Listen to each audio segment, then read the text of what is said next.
perfectly reasonable question. Oh yeah, I've known her for literally minutes. So this is going to be a thing.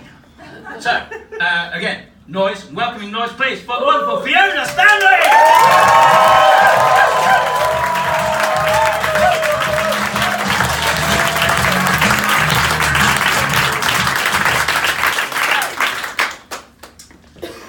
I'm Phiona Stanley. That's Phiona with a PH. Not that kind of PH, I'm not a scientist. I just have a PH of about 7. And also a PH at the start of my name. Actually, also one at the end of my name is PhD, so it's like a cat with a hairball. Now, I'm not a scientist, but I am a researcher. I work in intercultural communications in a school of tourism and languages. It's at Napier University. And it's a little bit tricky to explain the research that I do. It's a little bit like the Dutch national anthem, which is something we can all relate to. No. Dutch national anthem, oldest in the world, 1572. See you next quiz night, you'll be all trivia Newton-John. You're welcome. The Dutch national anthem is basically a list of all the things that the Netherlands is and isn't. Now, talking about the Netherlands, here's a top tip. If you're travelling and you're near a Dutch embassy and it's the end of April sometime, get yourself invited to the King's Day party. Every Dutch embassy in the world has them. A few years ago, I was in Panama City travelling with a Dutch friend, and we got ourselves invited along to the King's Day party. We were there as backpackers. So we're wearing hiking boots and these zip-off hiking pants and these khaki utility shirts, and in our heads we were these adventurous explorers, but to most people we looked like a couple of deranged zookeepers on day release. So we had to go to the market to buy something to wear, and to a King's Day party you've got to wear orange. So we went to the market to look for something orange. And the only orange thing in the market, apart from actual oranges, which were way too literal and not respecting my culture, Phiona.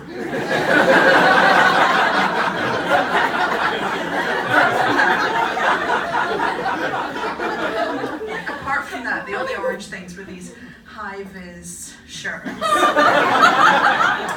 So if it doesn't work out in academia, I'm all set for a job on a building site.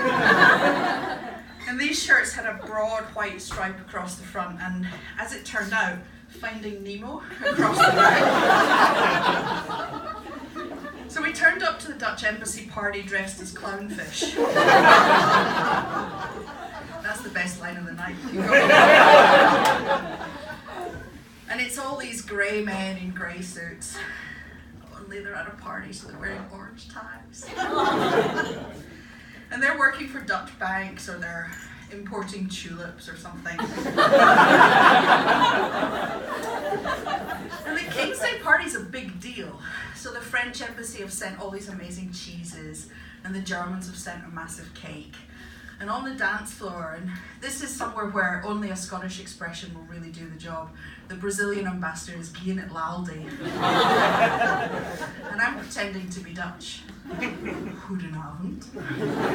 I don't speak Dutch, but I'm trying. Only it turns out we're about to sing the Dutch national anthem in Dutch. So the first line goes, Wilhelmus van Nassau, so William of Nassau, ben ik van Duits en bloed. And I'm nudging my Dutch friend going, Duits en bloed? Is that like Deutsche blood? Is that like German blood? And he's like, shut up. So that's confirmed. Then he goes, something something, Prince of Orange, and then De Koning van Hispania, the King of Spain. And I'm going, what now? German blood, the King of Spain? This is a process of elimination. It's a flow chart. So are you French? Well, no. And what about all this cheese? It was a present. And the cake? German. And German blood? No, it's not German blood. Duitsen blood is Dutch blood. Is it? Yeah, I mean, yes. And the King of Spain? Well, yeah, we were loyal to the King of Spain. Huh? 1500s, Habsburg Netherlands, 80 Years' War, threw off the shackles of the Spanish crown. Keep up. I did not know that. Yes, clogs, canals, windmills, and Spain. So that's similar to how I explain my research. So it's intercultural communications, but it's not big national cultures as much as it's small cultures, subcultures, and how people perform their identities. So there's a lot on power relations, gender relations, embodiment, a lot on white privilege, thin privilege, the privilege of having the microphone. And it means I'm always watching as people engage across cultures. One of the best places to witness this happening is at an academic conference. Now, if you've never been to an academic conference, you maybe imagine it's like a series of TED Talks. But in fact, it's exactly the opposite. A good academic paper will be useful, interesting, relevant, thought-provoking, but the packaging probably leaves a lot to be desired.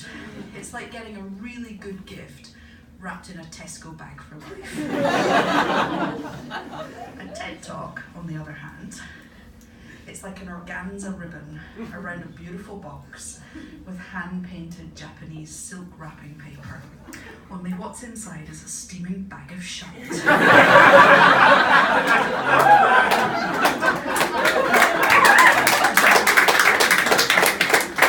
TED Talks are like vague, the power of overgeneralization.